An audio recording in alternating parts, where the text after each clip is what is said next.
Hari Om Namaste, very good evening everyone. Welcome again to my YouTube channel GK Law Classes. So as you all know that previously we have begun with the Indian Contract Act on our channel. So one video and one short is already available on our channel regarding the concept of Indian Contract Act. So for all those who has recently joined us, first go and check out that video and short before beginning with this video. So students, today we are going to discuss about the concept of offer and acceptance. In the previous video, we have already discussed about the essential elements of a valid contract.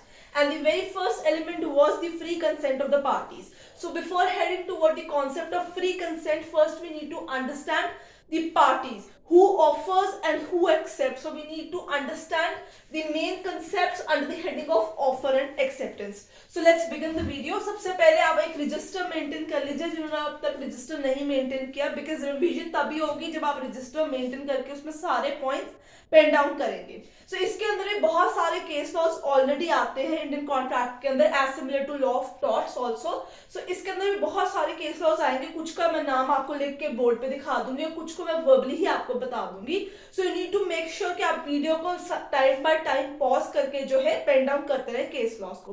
तो आइए सबसे पहले हम offer पे बात करते हैं.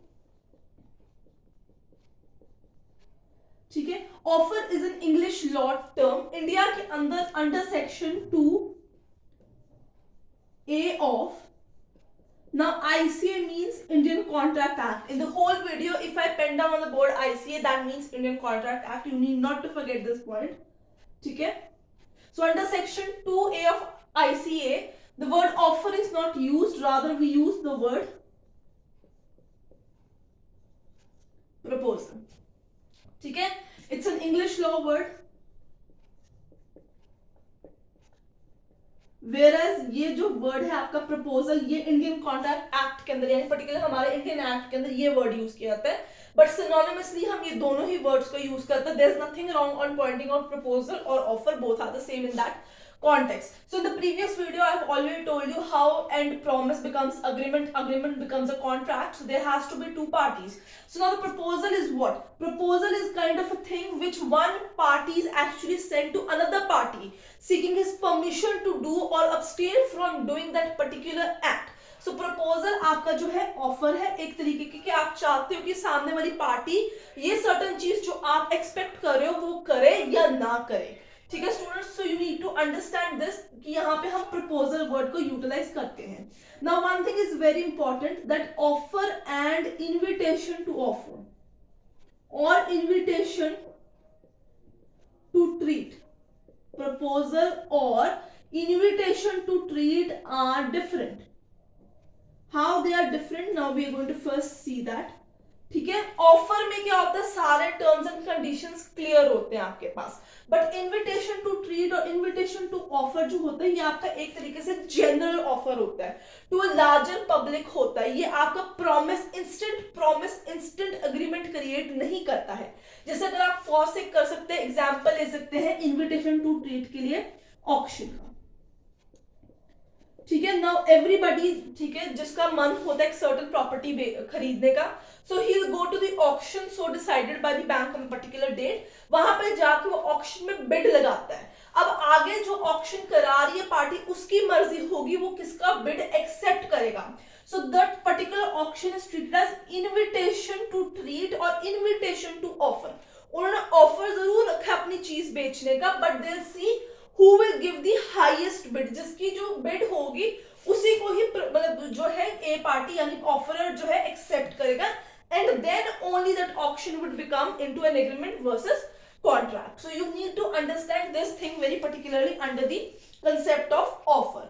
इसमें अब दो केसेस आते हैं जो आपको बहुत ध्यान से रखने हैं.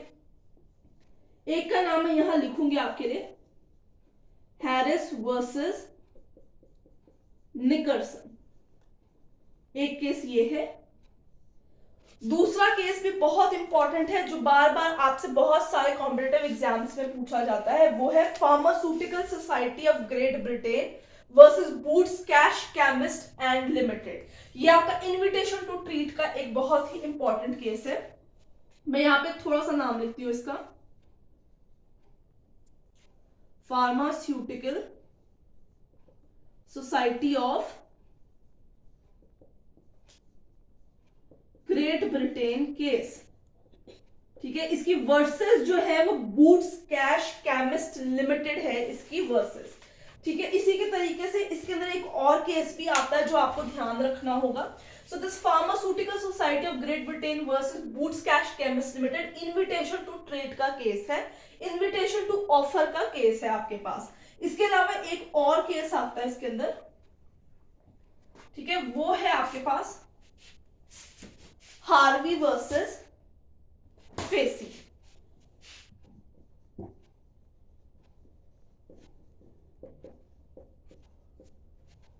ये तीनों cases offer and invitation to offer और इनविटेशन टू ट्रीट के रिगार्डिंग है, तीन केस आपके पास, ठीक है। ये तीनों आप इस चीज के नीचे पेन डाउन कर सकते हैं, ये आपके लिए जानना बहुत जरूरी है। आगे बढ़ते हैं और चलते हैं आपके पास हाउ ऑफर इज कम्युनिकेटेड, यानी अब हमारे पास अगला सेक्शन नंबर 3 आ चुका है इसके नीचे, ठीक है। आप ऑफर कह लीजिए, आप प्रपोजल कह लीजिए, मैं फिर कहूंगी बात सेम ही है, बट सब mentioning in the act he differ है आपके पास। अब इसकी कम्युनिकेशन पे चलते हैं। So how communication of an offer can be done, section number 3 of ICA में आपको दिया गया है। तो अब कैसे एक ऑफर जो ऑफरर है वो ऑफरी को ऑफर यानी प्रपोजल सेंड करता है। Now it can be send through words of mouth और इन राइटिंग, यानी एक्सप्रेस और इम्प्लाइडली किसी भी तरीके से ये दिया जा सकता है, और बाय एक्ट और ओमिशन ऑफ ऑफरर है। सो बाय एक्ट और ओमिशन ऑफ ऑफरर है, ठीक है। कम्युनिकेशन आपकी ऐसे की जाती है of the particular offer. Now next question then come completion, completion of what offer, ये सेक्शन नंबर 4 आता है आपके पास। सो कंप्लीशन कब होगी, when it comes to the knowledge of the another party to whom it is made, comes to knowledge of, ठीक है, another party to whom it is made।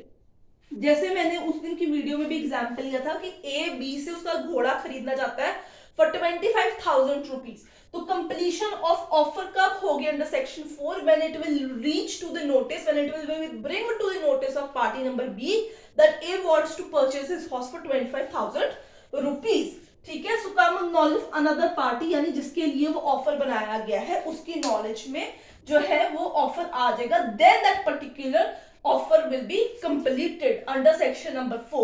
communication by act or omission of offerer हो सकता है।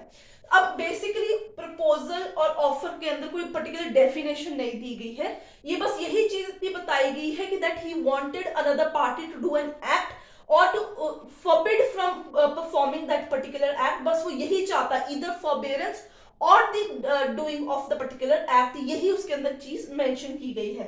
अब आगे चलते हैं और बढ़ते हैं काइंड्स ऑफ प्रपोजल और ऑफर की तरफ। आई होप आपने ये पेन डाउन कर लिया होगा, these are very important points before we proceed to the first element, first essential of the contract.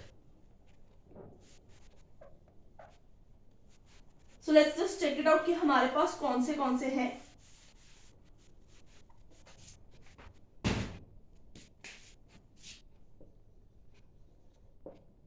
Kinds of offer,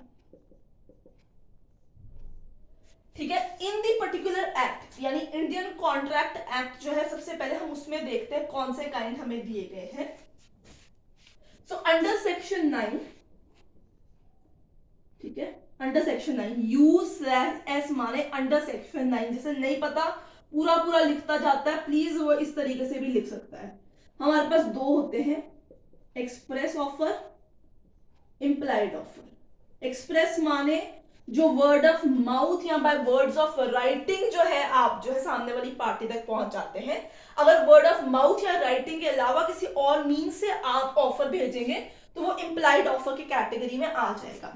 इसके ये तो हो गए आपके कुछ स्टैट्यूटरी मेंशन जो आपके पास काइंड ऑफ ऑफर है। इसके अलावा जनरल, पर्टिकुलर ऑफर, पर्टिकुलर को आप स्पेसिफिक ऑफर भी ये लोग कहते हैं, ठीक है। फिर इसके अलावा और कौन सी कैटेगरी आती है आपके पास? इसके अलावा आपके पास आती है स्टैंडिंग,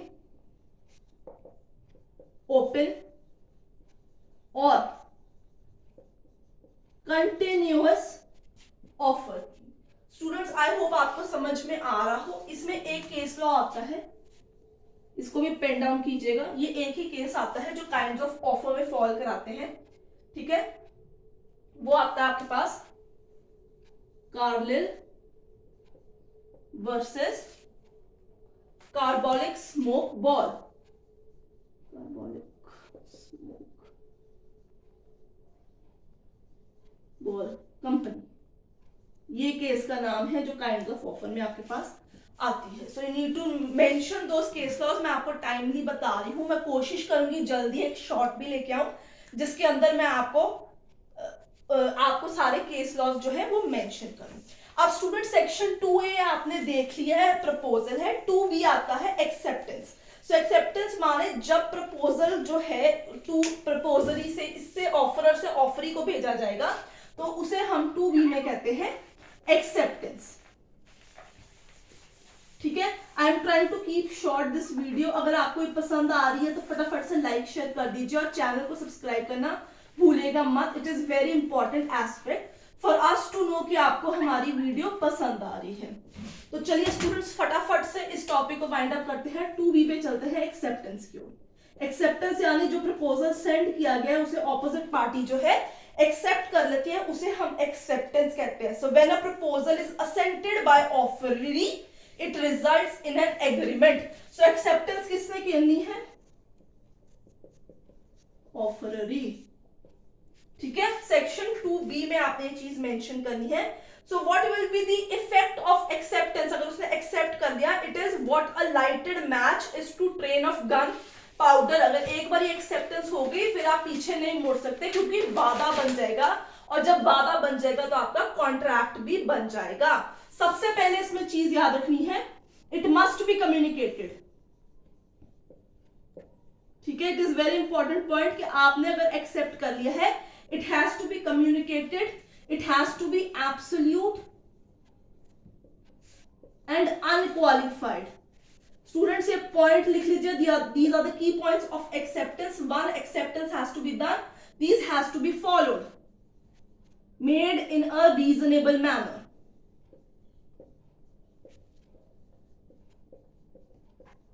ठीक है। सो जो एक्सेप्टेंस है वो तभी कंप्लीट हो जाएगी as soon as it will get out of the reach of the offeree itself. But ठीक है, इस चीज का आपको खासा ध्यान रखना है। And it should be made in subsistence, ठीक है। Offer should be in subsistence, तभी एक्सेप्टेंस होनी चाहिए। यानी टाइम लैप्स हो गया या ऑपोजिट पार्टी ने रिवोक कर दिया किसी भी कारण से ऑफर, उसके बाद नहीं एक्सेप्ट करना है। So acceptance will be termed as completed when it will get out of the reach of the offeree. These things has to be kept in mind while doing acceptance of a proposal. So student I hope आपको ये दो concept offer acceptance के आज के पसंद आए होंगे। अगर वीडियो पसंद आई है तो लाइक शेयर, चैनल को फटाफट से सब्सक्राइब कर दीजिए। I will see you next.